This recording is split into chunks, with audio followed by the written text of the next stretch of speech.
എന്തോ ഈ തപ്പിക്കൊണ്ടിരിക്കുന്ന ഞാനേ ചിക്കൻ്റെ കാല് തപ്പുക. ഇത് ഇന്നത്തെ സ്പെഷ്യൽ ബിരിയാണി. ഇത് ഇവിടം വരെയൊക്കെ ആയിട്ടുണ്ട് കേട്ടോ. ദമ്മ് പൊട്ടിക്കുമ്പോൾ വീഡിയോ എടുക്കണമെന്ന് വിചാരിച്ചിട്ട് ഞാൻ ഉണ്ടാക്കുമ്പോ ഒരു വിലയും ഇല്ല. അപ്പൊ ഞാനൊരു കാല് തപ്പി ഇറങ്ങിയതാണ്. ഇതാ എനിക്കൊരു കാല് കിട്ടി. ഞാൻ അയിമക്ക് വാരി കൊടുത്തതിന്റെ ബാലൻസ്. അപ്പൊ ഇത് കണ്ടോ ഈ പ്ലേറ്റ്. ഇങ്ങനത്തെ പ്ലേറ്റ് കഴിക്കാനാണ് എനിക്കിഷ്ടം. ഞങ്ങളുടെ വീട്ടിൽ ഇങ്ങനത്തെ പ്ലേറ്റ്, സ്റ്റീൽ പ്ലേറ്റ് ഉണ്ട് കേട്ടോ. വീട്ടിലാണെങ്കിൽ ഇവിടെ ഇങ്ങനത്തെ പ്ലേറ്റിലാണ് കൂടുതൽ കഴിക്കുന്നത്. അവിടെ ഉണ്ട് ഇതിന്റെ ചെറുത്. പക്ഷെ ഇതാണ് ഇതിൽ കഴിക്കുന്നതാണ് തൃപ്തി. ഭയങ്കര സാറ്റിസ്ഫാക്ഷൻ ആണ്. അപ്പൊ ചോറെടുക്കുന്നുണ്ട്. നല്ല ബിരിയാണിയാണെന്നൊക്കെ പറയുന്നുണ്ട്. നല്ല എരി ഉണ്ടെന്നൊക്കെ പറയുന്നുണ്ട് എല്ലാവരും. അപ്പൊ ഞാൻ മതി, എനിക്ക് ഇത്ര കുറച്ച് മതി. ബിരിയാണിയോട് എനിക്ക് അങ്ങനെ വലിയ താല്പര്യമില്ല കേട്ടോ.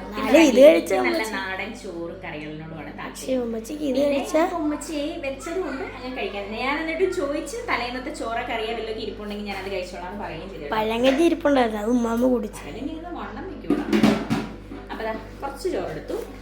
ഇനി ഇത്തിരി സാലഡും കൂടെ എടുക്കാം. അച്ചാറ് വേണ്ട.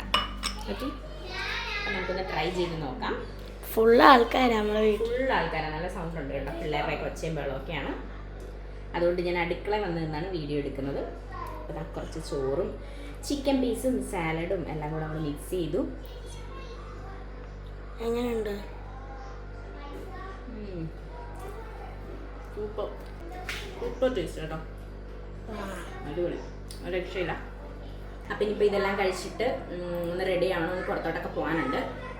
അപ്പം ഇന്നത്തെ കുഞ്ഞു വിശേഷം ഇതാണ്. സൺഡേ സ്പെഷ്യൽ ഐറ്റം ഇതാണ്. അപ്പം ഇനി നാളത്തെ വിശേഷങ്ങളുമായിട്ട് കാണുന്നവരെ ബൈ.